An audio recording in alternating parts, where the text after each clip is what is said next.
Hello and welcome to my channel. Let's start. I'm making a modified magic ring. If you're like me and you hate magic ring and it's just so hard, this is an easy version, which is just instead of making a slip knot, you twist the rope just like I did at the beginning, and then you work on that first slip knot just as if it was a regular slip knot, but this twist without the knot makes it easy to tighten it in the end without having a hole. You'll see how it looks like. I think it's amazing when I discovered this trick, this hack. And so I'm gonna be working double crochets. So I started with 2 chains, and then I started making my double crochets in the first fake slip knot, and now I'm making, so I have the first 2 chain, which is gonna count as my first double crochet, and then I have my second and then my third,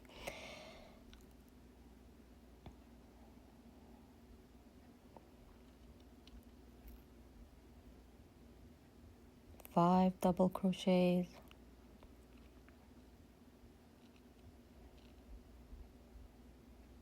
6.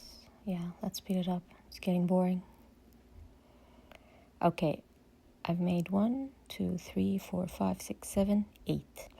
You can close the ring at 8, or you can increase your stitch count. It depends on how big you want your circle to be. And in my case, I decided to close it at 8. And so I'm gonna do a slip knot at the 3rd chain because I started with 2 chains, and so the one at the top of that is where I do my slip knot. And then I make 2 chains. So this means that I have 8 stitches to work into. And I want to make sure that that count is correct, because I'm going to teach you how I make a perfect circle without actually really counting the stitches, because I hate counting stitches. So after you close your ring, you're going to do 8 increases. An increase is 2 double crochets in the same stitch. And that's what I'm doing here. So I have 8 stitches, which means 8 increases.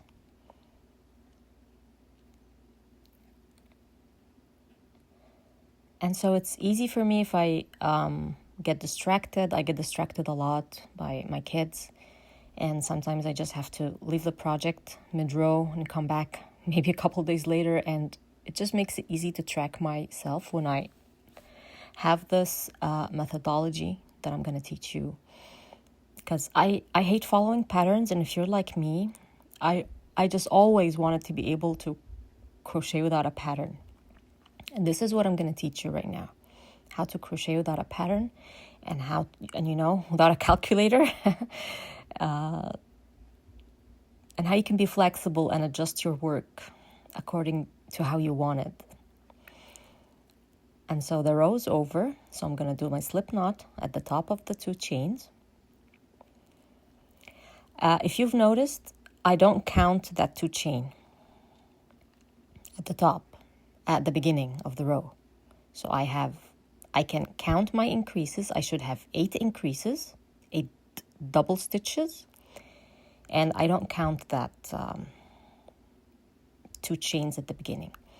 And so for the 3rd row, what you do is you will do an increase, just like you did the last row, and then you'll do a standalone stitch. So I did 2 double crochets in the same stitch and 1 standalone double crochet. So 1 double crochet in 1 stitch.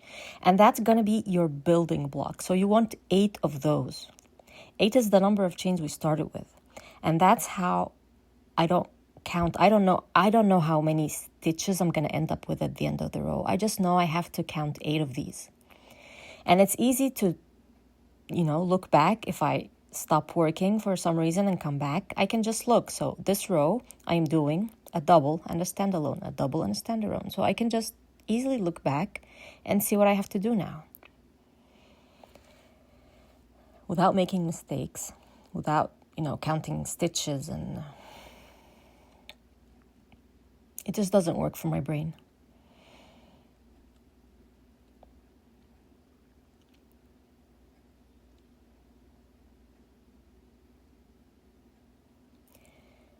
And while I finish this row, I'm going to tell you that for the next row, what we're going to do is do a double and then 2 standalones.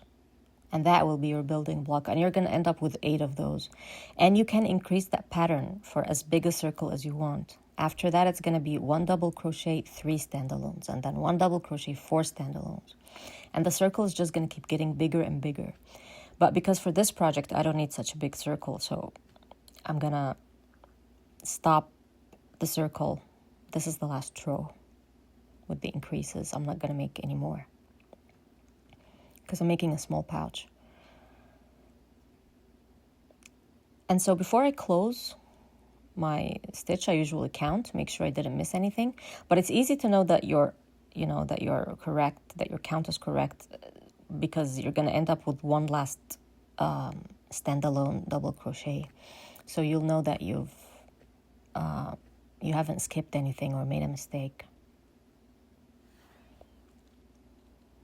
And here I am counting, and when I see that I have 8 of these blocks, which means you just count the double crochets, because each block has one, not double, sorry, they're all double crochets. I mean 1 increase, so you count the increases, so you end up with 8 increases. And that's your building block.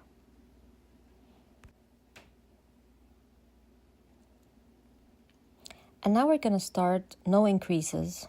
We'll just do a single stitch all the row, 1 single stitch in every chain across.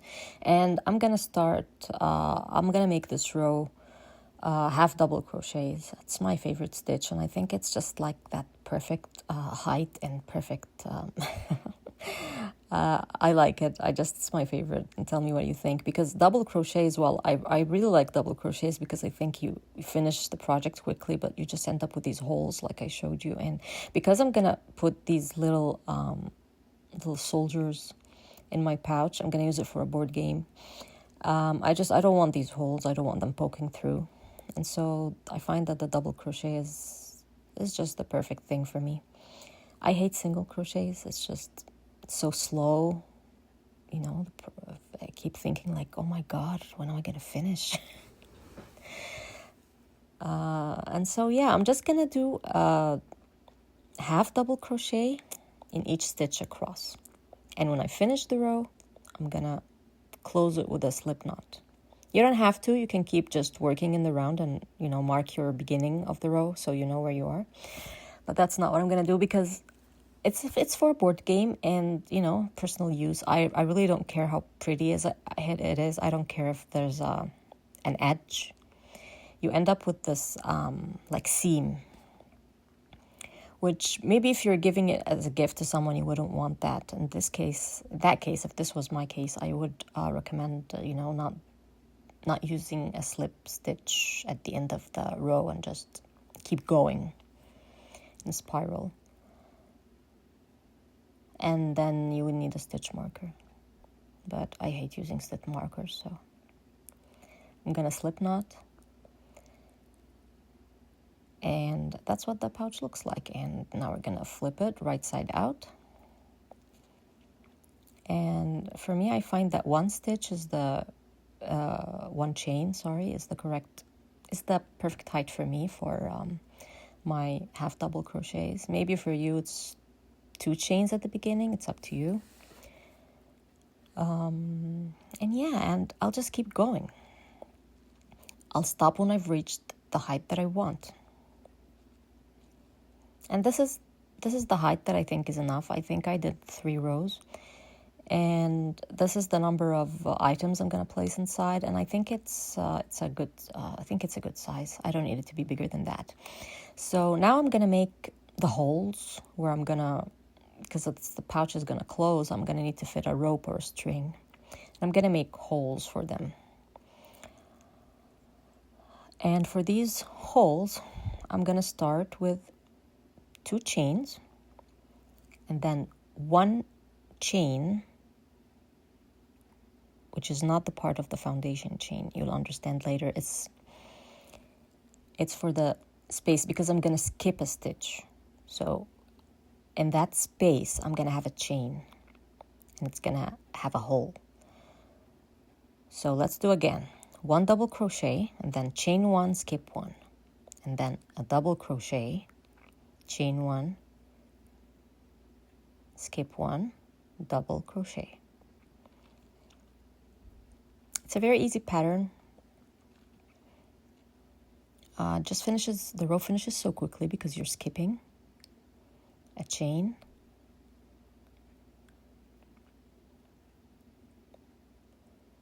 and I didn't count my chains, so I don't know if it's an odd number or an even number, but it's okay if one hole is just bigger than the rest. It's not the end of the world. When you insert your string and you tighten the pouch, it's really not going to show. So I don't really care about the chain count. Just keep going. Double crochet, chain 1, skip 1, double crochet, chain 1, skip 1.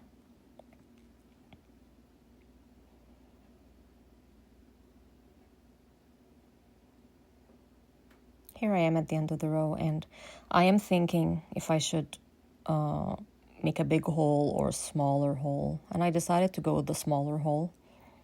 So I'm gonna have one hole smaller than the rest. And then slip stitch and finish off your row. And then chain 1.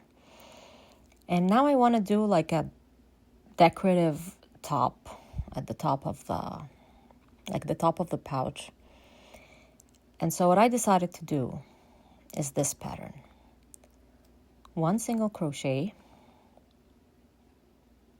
chain 1, 1 double crochet, no skipping, chain 1, 1 single crochet. And I'm going to work this pattern in every stitch across. There's no skipping at all, but that extra double crochet on each side of the double crochet is going to make like a little, I don't know what you call it, like a little arch, which I think is going to make it look cute at the top. And let's do another. So chain, double crochet, chain, single crochet, chain, double crochet, chain, single crochet,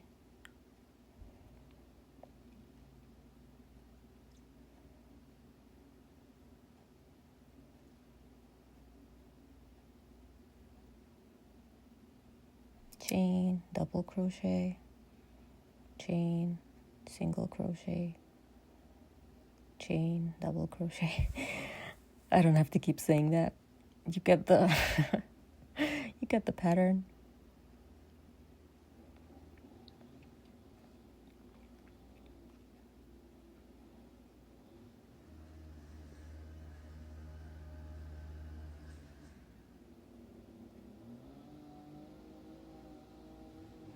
And this yarn I'm working with is just, I think this is a good like scrap yarn project. It didn't use a lot of yarn. I had, look at this small ball of leftover yarn, and yeah, so it's a nice project to get rid of those little tiny pieces of yarn you have left. And it works as a great gift. You can just, put pieces of chocolate in it and give it to someone, or just use it around the house like I do. I make a lot of these pouches for my board games because I find they're great for organizing the pieces. We have a lot of board games. And it's easy because I like to lay out the pieces on the table so they are easy to grab and to see. And in the end, I don't have to pack them into another pouch or something. It's the same. It's the storage pouch, and it's the same like I use it in the setup. I think I'm gonna show you this in the end. I just not right now. So now I'm gonna what do you call it? Weave in the ends with a darning needle. I'll hide them inside on the inside side, and just go for 2 or 3 stitches in one direction and then the other direction for 2 or 3 times, and that's it. I don't think you need more than that.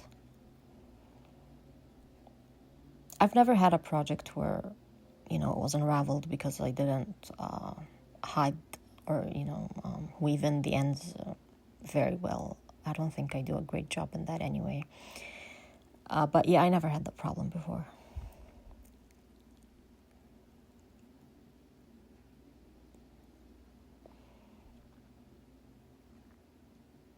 Now I'm gonna weave in the beginning, the starting,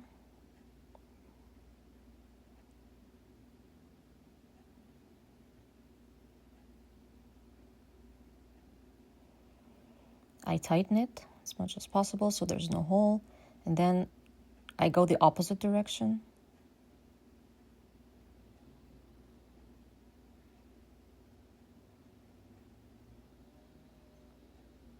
Back and forth 2 or 3 times.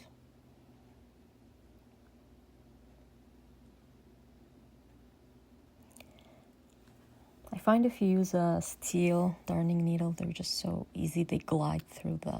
I had a plastic one before, but this steel one is it's more satisfying. I hate weaving in the ends, and this just makes it, I don't know.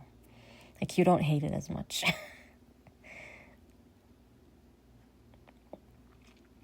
And yeah, just cut the excess, flip it back. That's the finished.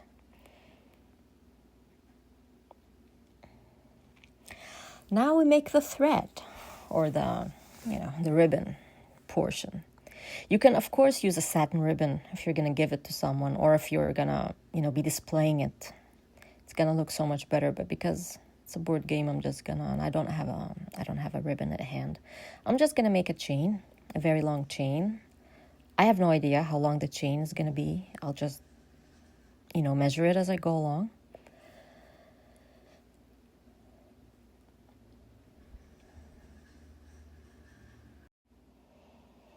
And I realize this part is so boring, so I'm going to speed it up. Come on, get this over with. Chain, chain, chain, chain.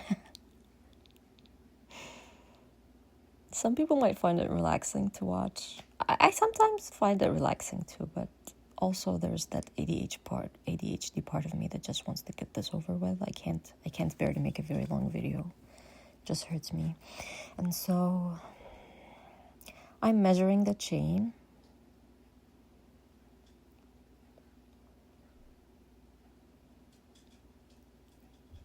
Like, I'm not going to get a measuring tape and give you measurements and stuff. I think you can just wing it, It doesn't need to be exact. Doesn't matter if it's 15 or 20 centimeters or whatever. As long as it ties up and looks good, you like it, it's the right length for you, that's what you should do. And I'm sorry if you're the type of person who likes exact measurements. I'm sorry, I'm not going to be able to help you with that. I try to weave in the ends inside the chain, but I didn't like how it looked. It made the chain thick, and so I undo it. I'm going to undo it right now. And I don't edit these parts. I want you to see the process of how it's okay to just, try things. They don't work, undo it, try something else. I hope this is inspiring for you to just start working, start creating stuff without overthinking them. And yeah, I found that it's better to just make a knot.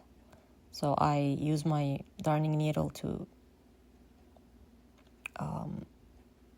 make a knot. I don't know how to explain it. You can see it. When it's a tight knot, it's tight enough. I don't think it's gonna go anyway. It's not anywhere. It's not going to unravel. I just cut the excess. And this project is actually finished. I'm going to show you how it looks like with, when it's tied up. I think it looks really cute. I'm happy with it. I put the pieces inside, and I'm going to show you how I use it for my board games when I actually put pieces inside.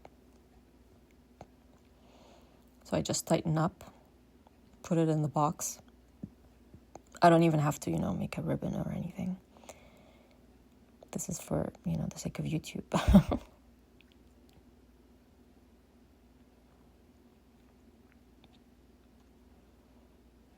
I think the chain was a bit too long. I can undo a few chains and make another knot, but I won't bother.